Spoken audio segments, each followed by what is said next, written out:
긴 여름이 지나고 봄입니다. 여러분은 봄하면 어떤 것들이 떠오르시나요? 네. 이렇게 예쁜 꽃들이 봄에는 만발하죠. 저희 교회 주위에도 벚꽃이 피면 참 아름답잖아요. 네. 곧 필 것 같습니다. 네. 그리고 봄하면 또 개구리들이 잠에서 깨어나죠. 네. 그리고 네.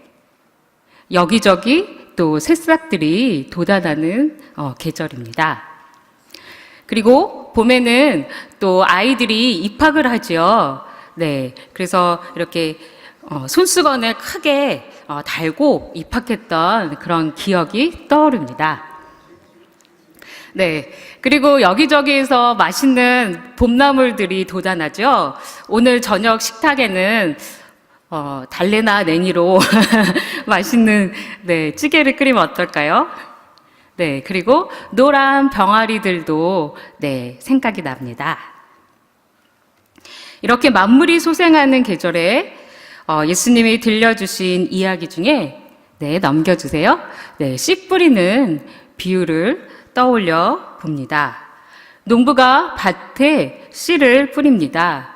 씨앗들은 각각 길가, 돌밭, 가시덤불, 좋은 땅에 떨어지지요. 다시 앞쪽으로 보내주세요.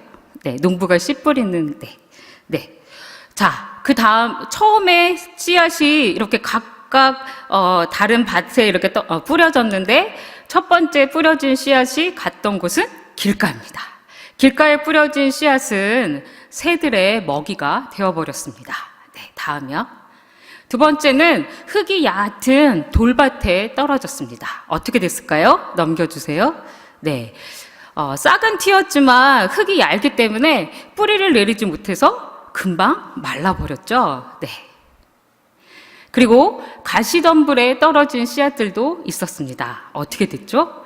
자라기는 했지만 옆에 있는 가시들 때문에 더 이상 자라지 못하고 열매를 맺지 못했습니다. 좋은 땅에 떨어진 이 씨앗은 넘겨주세요. 30배, 60배, 100배의 풍성한 결실을 맺었습니다. 자, 팔레스타인 농부들은 보통 우기가 시작되는 이 10월과 11월에 비가 온 뒤에 밭을 갑니다. 한 사람은 손으로 씨를 밭에 여기저기 흩뿌리고 다른 사람은 그의 뒤를 따르며 쟁기로 흙을 덮습니다. 이러한 파종 과정에서 씨앗들은 다양한 종류의 운명에 직면하게 됩니다. 어떤 씨앗은 열매를 맺기도 전에 새들의 먹이가 되어버리기도 하고 또 말라 죽고 가시 덤불 속에서 자라지 못하고 어떤 씨앗은 풍성한 열매를 맺게 됩니다. 이 비유에서 씨는 말씀을 상징하며 4가지 종류의 다른 밭은 말씀을 듣는 사람들의 제각기 다른 수용 자세를 상징합니다. 이 말씀을 들은 청중들이 밭에 비유되는 것은 밭이 다양한 것을 받아들이고 식물을 자라게 하고 때로는 시들게도 하고 때로는 풍성한 열매를 맺게 하기도 하기 때문입니다. 하나님의 말씀은 그것을 받아들이는 사람에 따라서 다르게 결실을 맺습니다.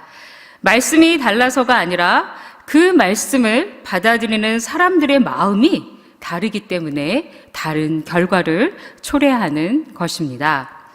이와 같이 씨 뿌리는 비유는 말씀인 씨와 그리고 씨를 받아들이는 밭인 사람들과의 관계성을 강조하고 있습니다. 예수님은 이 비유를 통해서 말씀을 들은 자들이 일으킬 수 있는 다양한 반응에 대해서 설명하십니다. 이는 초대교회에도 예수님의 말씀을 들은 사람들이 제각기 다른 반응을 보였음을 우리가 알 수 있습니다. 길 위에 떨어진 씨앗의 운명은 새들의 먹이가 되는 것입니다. 새들은 길가에 떨어진 씨가 싹을 낼 수 없을 정도로 모조리 다 먹어버렸습니다. 사실 길은 땅이 딱딱하고 돌아다니는 보행자들이 많기 때문에 씨앗이 자라기에는 부적합합니다. 길가는 자신의 능력과 경험으로 인해서 굳어질 대로 굳어진 완악한 마음을 가리킵니다. 길가에 씨앗이 뿌려진 것에 비유되는 사람은 말씀은 들었지만 자기의 것이 되지 못하고 사단에게 빼앗기는 자를 뜻합니다. 성경 속에서 이 사단은 하나님과 우리의 관계를 파괴하는 자로 많이 묘사됩니다. 사단은 지금도 먹이를 찾아오는 사자와 같이 사단은 우리 믿는 자들을 넘어뜨리려고 하고 있습니다. 그렇기 때문에 우리들은 하나님의 말씀을 빼앗기지 않기 위해 늘 깨어 있어야 합니다. 길가와 같은 마음을 가진 사람들은 자기에게 들려진 말씀을 자기의 것으로 소유하지 못합니다. 말씀을 내면 깊숙이 뿌리박지 못하고 즉시 사단에게 빼앗기는 자, 바로 사단이 노리는 우리들의 모습입니다. 사단은 하나님의 말씀을 듣고 순종하기를 거부하게 하며 말씀으로 유익 얻기를 거절하게 합니다. 두 번째 밭인 돌밭에 뿌려진 씨앗은 흙이 깊지 않기 때문에 싹은 곧 나오지만 해가 뜨면 곧 말라 버립니다. 거의 돌로 이루어진 밭에 흙이 얇게 덮여 있는 이 토양은 갈릴리 호수에서 많이 발견할 수 있었습니다. 이런 곳은 수분을 쉽게 취할 수 있기 때문에 싹은 쉽게 낼 수 있습니다. 하지만 연약한 뿌리가 더 이상 깊이 뿌리 박히지 못하고 지면에 노출되기 때문에 태양이 떠오르면 그만 곧 말라 버리는 것입니다. 이 돌밭과 같은 마음을 가진 사람들은 어떤 사람들일까요? 말씀을 들었을 때 기쁨으로 말씀을 받아들입니다. 하지만 더 이상 그 믿음의 뿌리를 내리지 못하고 그 밑에 얕은 흙 밑에 암석이나 돌들이 깔려 있어서 뿌리를 내리지 못하는 것처럼 어려움이 있을 때 믿음의 씨앗에 그 뿌리가 단단하지 못하기 때문에 금방 시들어버리는 사람을 뜻합니다. 돌밭과 같은 마음을 가진 사람들에게 떨어진 씨앗은 즉시 기쁨으로 반응은 보이지만 뿌리를 내리지 못해서 그 기쁨은 일시적일 수밖에 없습니다. 그 말씀 때문에 시련과 박해와 어려움이 들어닥치면 곧 넘어지고 맙니다. 우리가 하나님의 말씀을 받는 데 있어서 이 환난과 핍박이 또 다른 장애물이 되고 있습니다. 환난과 핍박 때문에 신앙을 갖지 못하는 사람들은 그 안에 뿌리가 없어 마치 돌밭에 뿌려진 씨앗과 같은 상태가 됩니다. 말씀을 받아들였다고는 하지만 그 말씀이 성장해서 열매를 맺을 수 있도록 하는 원천인 뿌리가 없는 상태가 되는 것입니다. 말씀 앞에서 일시적으로 타오르는 불꽃과 같은 군중들이 바로 이 돌밭과 같은 사람들입니다. 이들은 예수님의 가르치심과 기적을 보고 놀라고 예수님께서 예루살렘 성에 오셨을 때 기쁨으로 맞이했습니다. 하지만 그들이 믿음의 뿌리가 깊지 않았기 때문에 고난이 찾아오면 쉽게 사라져 버렸습니다. 예수님을 뒤따르던 많은 제자들이 예수님께서 포박당하고 끌려가시자 자신들의 생명을 보존하기 위해서 도망가 버렸던 것들을 우리가 기억해 낼 수 있습니다. 우리가 말씀대로 살아갈 때 외부로부터 혹은 나의 내부로부터 여러 가지 갈등과 유혹이 뒤따르게 마련입니다. 이러한 환난과 핍박을 견디어 이겨내지 못하면 우리는 결코 하나님의 나라를 소유할 수 없습니다. 농부가 뿌린 씨앗들 중에 덜어는 가시덤불 속에 떨어지기도 합니다. 가시덤불 속에 이 떨어진 씨앗은 가시나무들 때문에 더 이상 자랄 수가 없습니다. 가시덤불은 씨앗들이 더 이상 자라나지 못하도록 그 기운을 막아 버립니다. 팔레스타인에는 밭 주위에 이러한 가시덤불들이 많이 있었습니다. 그래서 주변에 있는 곡식과 가시덤불들이 함께 자라기도 했습니다. 적절한 시기에 이 가시덤불들을 제거해 주지 않으면 주변에 있는 곡식들도 자랄 수가 없었습니다. 가시덤불 밭은 말씀을 들었지만 세상적인 관심과 염려와 욕심으로 인해서 열매를 맺지 못하는 자를 비유합니다. 이 밭에 해당되는 사람들은 말씀을 듣고 싹을 내지만 마음속에 피어오르는 세상에 대한 열망과 욕심으로 인한 갈등 때문에 더 이상 성장하지 못하고 결국 아무런 열매도 맺지 못합니다. 이 가시덤불이 뜻하는 것은 세 가지입니다. 세상의 염려와 재물의 유혹, 그리고 기타 유혹을 이야기합니다. 세상의 염려는 이 현 세계에서의 욕심을 채우기 위한 열심과 걱정거리, 그리고 세상을 살다 보면 때때로 일어나는 불안을 뜻합니다. 이러한 우리에게 예수님은 너희 염려를 다 주께 맡겨라. 이는 그가 너희를 돌보심이라 라고 말씀하십니다. 너희 염려를 다 주께 맡겨라.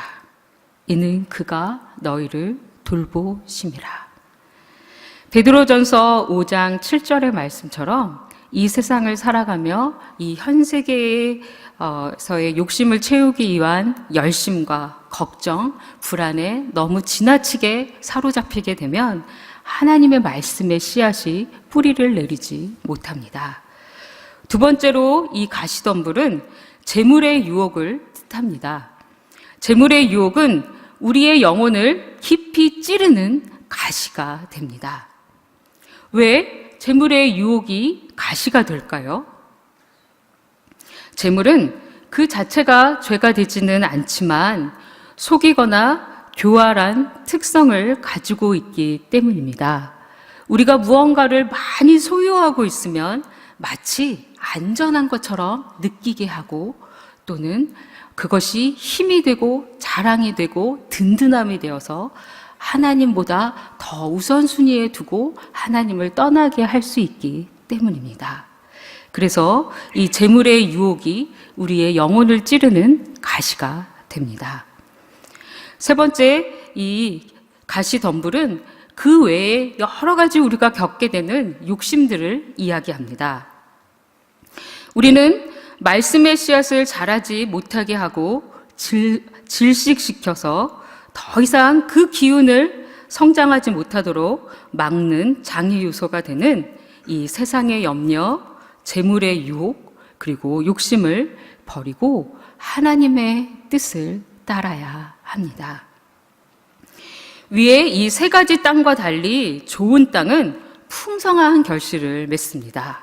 그래서 오늘 성경의 표현대로 보면 30배, 또 60배, 100배의 결실을 맺는다고 말씀하십니다. 좋은 땅은 씨앗을 무성하게 자라게 하며 열매를 맺게 합니다. 좋은 땅에 떨어진 씨앗이 이 풍성한 열매를 맺는 것처럼 복음은 믿는 자에게 구원을 주시는 하나님의 능력이 됩니다. 또 말씀은 날선 검이 있어 모든 것을 쪼개고 우리의 마음과 생각까지 감찰하십니다. 그리고 우리들이 풍성한 성령의 열매를 맺을 수 있도록 하는 힘을 가지고 있습니다. 좋은 땅과 같은 사람은 말씀을 듣고 말씀을 받고 그리고 말씀을 행하는 자를 이야기합니다. 많은 이들이 말씀을 들었지만 모두가 열매를 맺지는 못했습니다. 4가지 땅의 비유에서 알 수 있듯이 말씀을 듣고 즉시 그것을 배척하는 사람들도 있었고요. 기쁨으로 듣지만 끝까지 견디지 못하는 사람들도 있었고요. 복음을 듣고서 유혹과 욕심으로 인해서 갈등하느나 염려 속에 있느냐 그들이 열매를 맺지 못하는 경우도 있었습니다. 그리고 말씀을 듣고 받아들이고 올바르게 살아가는 사람들도 있었습니다. 이 비유에서 예수님께서 강조하고 계신 것은 우리가 말씀을 어떻게 들어야 하는가를 이야기하고 계신 것입니다. 진정으로 우리가 하나님의 말씀을 듣는다는 것은 그것을 행동으로 옮기는 것까지를 이야기합니다. 좋은 땅에 뿌려졌다는 것은 곧 말씀을 듣고 받아 결실을 하는 자라고 예수님께서 말씀하시지요. 우리는 생활 속에서 종종 이런 이야기들을 많이 합니다. 너는 왜 내 말을 안 듣니? 당신은 내가 말할 때 전혀 귀 기울여 듣지 않으시는군요.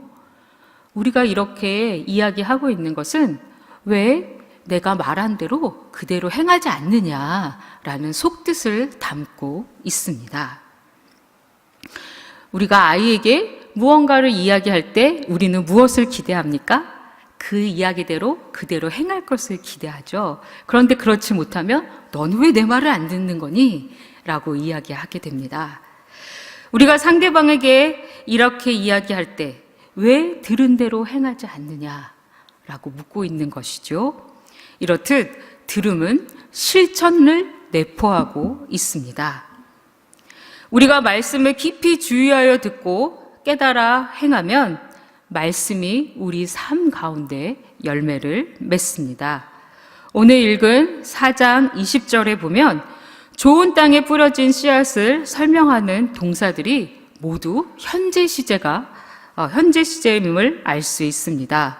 듣고 받아 결실을 하는 이 동사들이 모두 현재 시제를 취하고 있는 것은 우리가 말씀을 계속적으로 듣고 또 계속적으로 받아들이고 지속적으로 말씀대로 행해야 함을 뜻하는 것입니다.